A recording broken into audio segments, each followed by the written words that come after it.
to Princess Cat's Storyland. I've always had a wish in my heart to be a princess and to live in a castle. Do you have a wish in your heart, maybe to live in a candy store or have a pet rhinoceros? Our story today is about having a wish in your heart, a vision in your imagination, and making it come true. Mr. Gnome, will you let us into Storyland? Thank you. Today we are reading The Big Orange Splot, story and pictures by Daniel Pinkwater.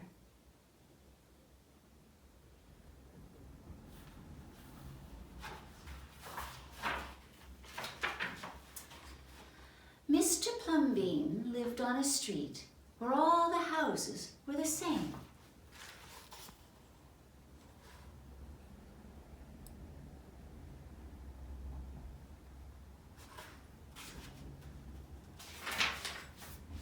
He liked it that way.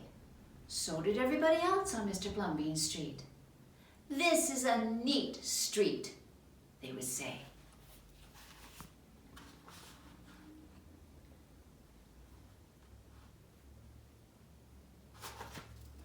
Then, one day, a seagull flew over Mr. Plumbean's house. He was carrying a can of bright orange paint. No one knows why. And he dropped the can, no one knows why, right over Mr. Plumbean's house.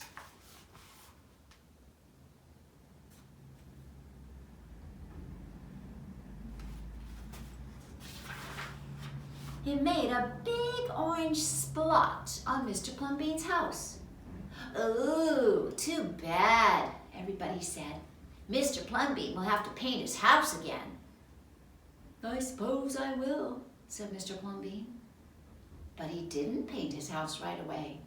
He looked at the big orange splot for a long time. Then he went about his business. The neighbors got tired of seeing that big orange splot. Someone said, "Mr. Plumbean, we wish you'd get around to painting your house." "Okay," said Mr. Plumbean.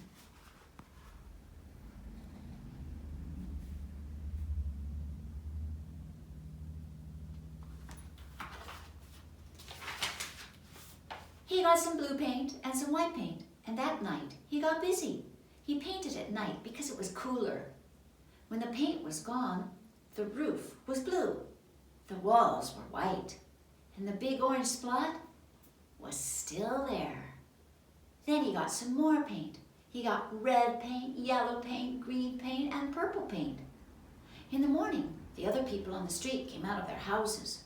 Their houses were all the same, but Mr. Plumbean's house was like a rainbow. It was like a jungle. It was like an explosion.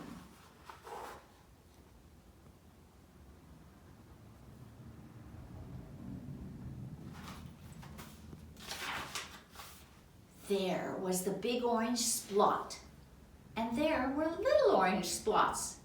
There were stripes. There were pictures of elephants and lions and pretty girls and steam shovels. The people said, "Plumbean has popped his cork, flipped his wig, blown his stack, and dropped his stopper." They went away, muttering. That day, Mr. Plumbean bought carpenter's tools. That night, he built a tower on top of his roof, and he painted a clock on the tower.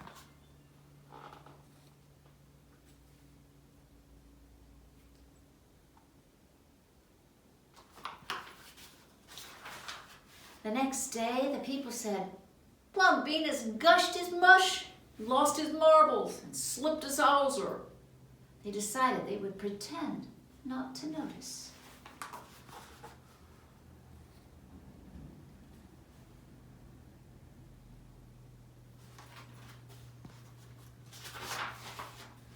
That very night, Mr. Plumbean got a truck full of green things. He planted palm trees, baobabs, thorn bushes, onions, and frangipani. In the morning, he bought a hammock and an alligator. When the other people came out of their houses, they saw Mr. Plumbean swinging in a hammock between two palm trees. They saw an alligator lying in the grass. Mr. Plumbean was drinking lemonade.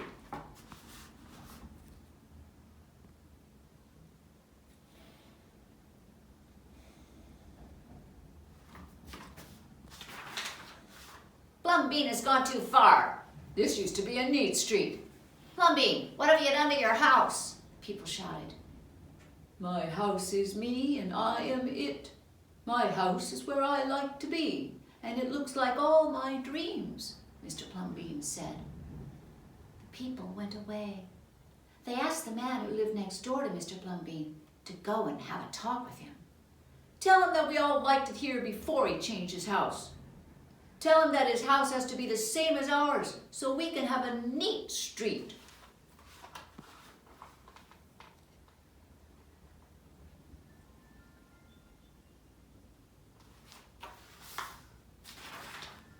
The man went to see Mr. Plumbean that evening. They sat under the palm trees drinking lemonade and talking all night long.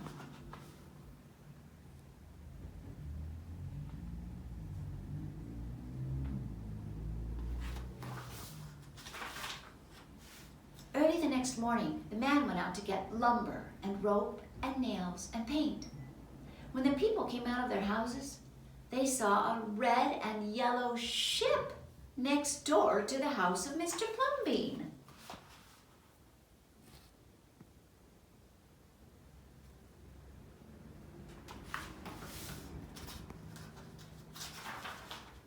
What have you done to your house? They shouted at the man.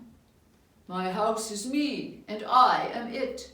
My house is where I like to be, and it looks like all my dreams, said the man, who'd always loved ships. He's just like Plumbean, the people said. He's got bees in his bonnet, bats in his belfry, and knots in his noodle. Then, one by one, they went to see Mr. Plumbean late at night. They would sit under the palm trees and drink lemonade and talk about their dreams. And whenever anybody visited Mr. Plumbean's house, the very next day that person would set about changing his own house to fit his dreams.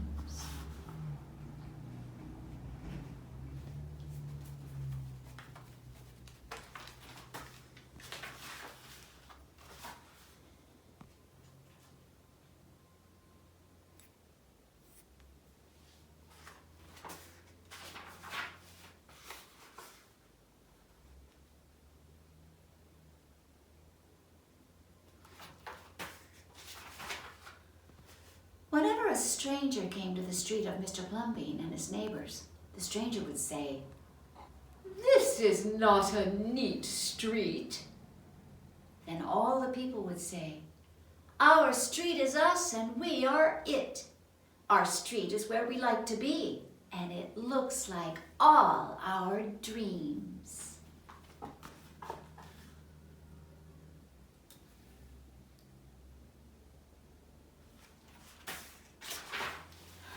And that, my friends, is our story, The Big Orange Splot. I know that you're going to make those dreams and wishes in your heart come true in your life too. Until next time, goodbye from Princess Cat's Storyland.